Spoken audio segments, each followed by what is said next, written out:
Antipati politik dapat memiliki dampak yang signifikan pada partisipasi politik seseorang. Orang yang merasa antipati terhadap politik mungkin cenderung tidak aktif dalam proses politik, seperti tidak memilih dalam pemilihan umum atau tidak terlibat dalam kegiatan politik lainnya.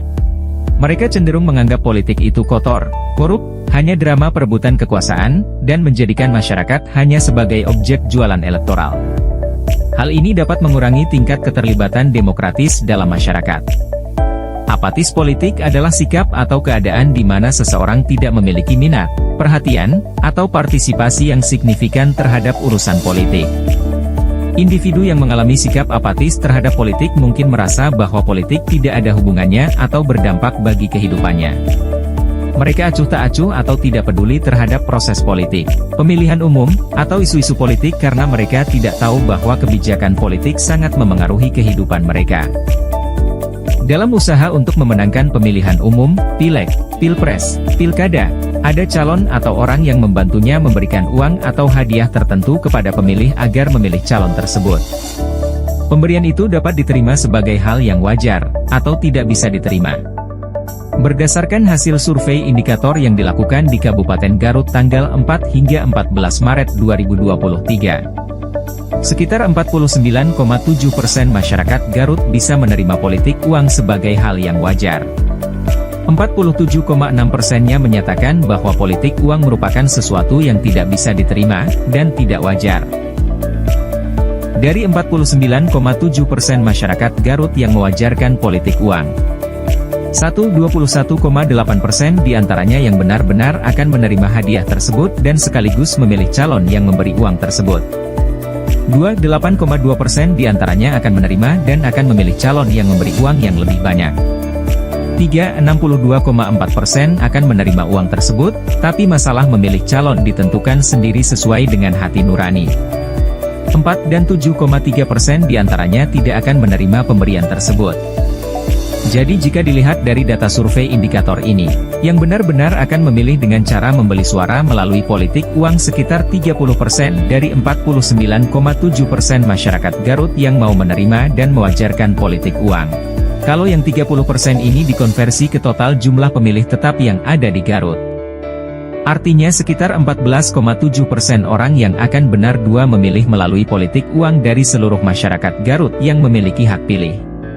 Lebih besar sedikit dari hasil disertasi Burhanuddin Muhtadi pada pemilu 2014 yang menyatakan efektivitas money politik, pembelian suara elektoral, hanya sekitar 9% dan lebih efektif dengan pemberian bantuan melalui modus politik uang seperti untuk rumah ibadah, pembelian bola voli, sumbangan ke pesantren, bagi-bagi sembako dan lain-lain.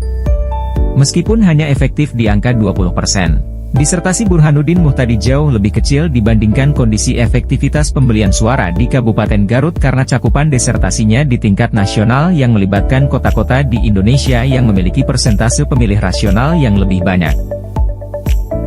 Kesimpulannya money politik tidak berjalan efektif dalam proses pemilu.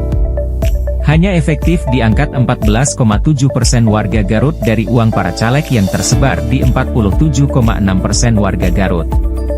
Politik uang itu seperti hantu, dia tidak nampak tapi ditakuti. Sama seperti politik uang, dia tidak efektif namun takut jika tidak dilakukan. Politik uang itu seperti hantu, dia tidak nampak tapi ditakuti. Sama dengan politik uang, dia tidak efektif tapi ditakuti. Pertanyaannya, siapakah mereka yang dalam angka 47,6% warga Garut tidak mewajarkan money politik? Dari berbagai sumber data dan hasil investigasi kami, 47,6% warga Garut yang tidak mewajarkan atau menolak money politik ini sebagian besarnya adalah mereka yang apatis dan antipati terhadap politik.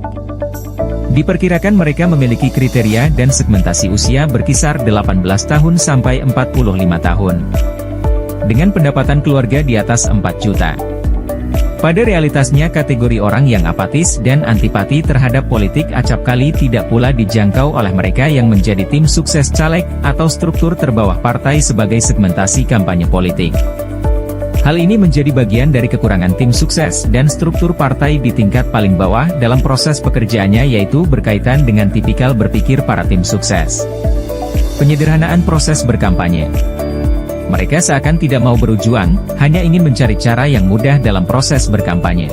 Ada sebagian di antara tim sukses untuk menjadikan proses berkampanye dalam pemilu sebagai ajang atau peluang mencari uang semata. Pada akhirnya fungsi tim sukses berubah menjadi bukan sebagai penyampai pesan tapi sebagai penyampai uang caleg. Tim Balat Dandi seringkali berbincang dengan berbagai pakar yang konsen di bidang kepemiluan. Kemungkinan besar sebagian besar dari 47,6% pemilih di Kabupaten Garut yang antipati dan apatis ini berpotensi golput. Jika dibayangkan kalau sebagian besar dari 47,6% ini adalah mereka yang golput. Artinya partisipasi politik yang ditargetkan oleh Komisi Pemilihan Umum sekitar 78,2% sampai 82% tidak akan tercapai. Apalagi 54% para pemilih di Kabupaten Garut pada pemilu 2024 adalah mereka yang berusia 18 sampai 45 tahun. Mereka yang cenderung terkenal apatis pada generasi Gen Z dan antipati pada generasi milenial. Pada pemilu kali ini justru berpotensi menambah persentasi golput semakin meningkat. Artinya sekali lagi, ada peluang atau potensi kecurangan di tempat pemungutan suara ketika jumlah persentasi partisipasi politik tidak mencapai 78,2% sampai 82%. Bisa dibayangkan 5%-nya saja dari 1.999.061 pemilih tetap di Kabupaten Garut adalah sekitar 99.954. Artinya suara golput sebesar ini bisa menjadikan minimal 5 caleg dari kabupaten dan 1 caleg di provinsi dan 1 caleg DPR RI untuk mendapatkan kursi. Apalagi jika semua yang cenderung apatis dan antipati terhadap politik ini golput? Apakah Anda rela hak pilih Anda dimanfaatkan dan ditentukan oleh orang lain?